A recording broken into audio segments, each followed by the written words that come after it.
E eu uso esta tribuna também para falar da defesa da Amazônia. A defesa da Amazônia que deve unir todos os brasileiros.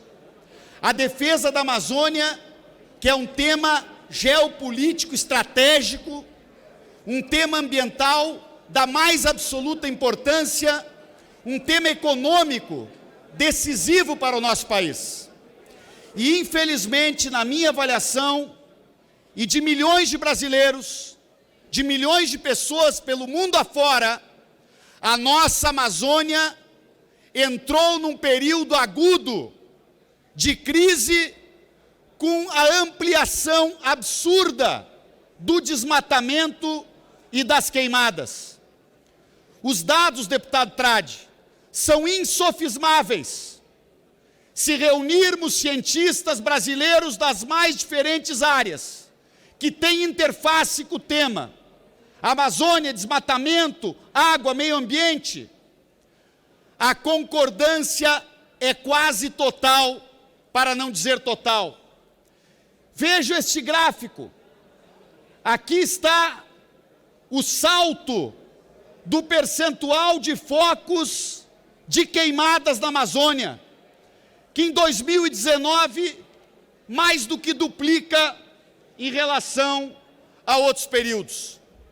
Agora é importante que se relembre aqui que, infelizmente, o Brasil hoje é presidido por uma pessoa que cultua o desmatamento, que tenta menosprezar o debate sobre a defesa do meio ambiente, por um presidente que, ao assumir a caneta e o poder presidencial, determinou um corte de 25%, um quarto do orçamento do IBAMA, deixou 8 das 9 superintendências do IBAMA sem comando, extinguiu o órgão responsável pelo controle de desmatamento no nosso país, deputada Benedita.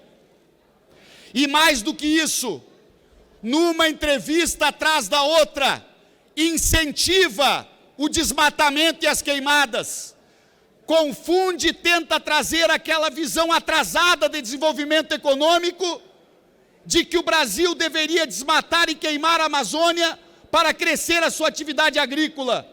Ao contrário, deputado Bira, se fizer isto, o Brasil vai para a atividade agrícola mais desqualificada do mundo, perderá mercados, e eu sei que a boca pequena, grandes lideranças também do agronegócio, já dizem do prejuízo que o nosso país está tendo com esta política irresponsável de Bolsonaro na questão da Amazônia. Mais do que isto, o presidente procura, num tema desta sensibilidade, alimentar o mercado de fake news, tentando criar preconceito contra ONGs e movimentos que lutam e trabalham pelo preservacionismo no país. E estes movimentos devem ser aplaudidos por este parlamento. O Brasil quer sim a soberania sobre a Amazônia. Sempre quis e sempre querá, sempre vai querer. E ela é fundamental para todos nós. Agora não haverá soberania se o Brasil não for capaz de estabelecer um pacto para, de fato, cuidar, preservar, fazer da Amazônia uma opção estratégica do nosso desenvolvimento nacional. O impacto que todos sentiram ao ver a escuridão de São Paulo mostra bem que o problema ambiental não é um problema para poucos e não é um problema, como quer dizer o presidente Bolsonaro, para tentar criminalizar e ridicularizar aqueles que lutam pela preservação ambiental. Sem preservação da Amazônia, não há futuro para este país. Sem preservação ambiental, não há futuro para a humanidade. Esta visão atrasada de um desenvolvimentismo depredador, ela não serve a país nenhum do mundo.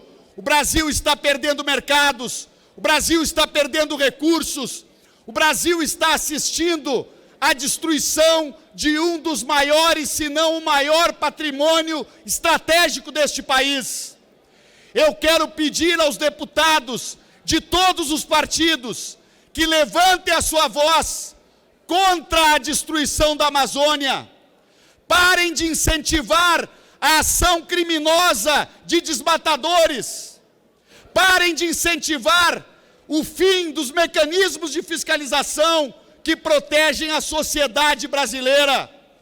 O presidente Bolsonaro precisa ser contido nesta insana posição em que ele está, de intimidar dirigentes de órgãos fundamentais, como é o caso do INPE, de tentar intimidar o desenvolvimento científico e tecnológico, de perseguir a ciência, de perseguir as universidades, de perseguir aqueles que trabalham para colocar neste país, como disse o deputado Bacelar, a liberdade de pensar, a liberdade de ter cultura, a liberdade de preservar o meio ambiente, a liberdade de pesquisar, a liberdade de poder ser um servidor público e dizer aqui na Receita Federal, no órgão ambiental, em qualquer órgão, que o presidente não pode perseguir, não pode intimidar.